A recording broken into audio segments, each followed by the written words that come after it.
Pagsampa mo ng 22, sasampalin ka ng buhay na akala mo dati chill lang.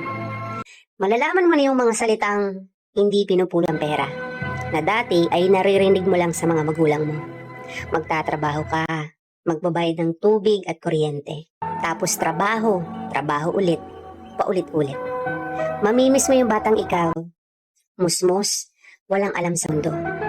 May mga gabing bibilangin mo ang oras ng tulog mo kasi akala mo makakatulong ito. Gigising ka para kumayod, umanap ng pera. Perang akala mo sapat na.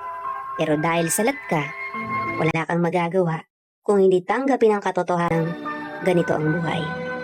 Katotohanan dahil malaki ka na, malaki na rin ang bigat na papasanin mo. Dahil ngayong 22 ka na o 23 o 25 ka, malalaman mong hindi ka na lang nabubuhay para sa sarili mong pangarap. Real talk yan.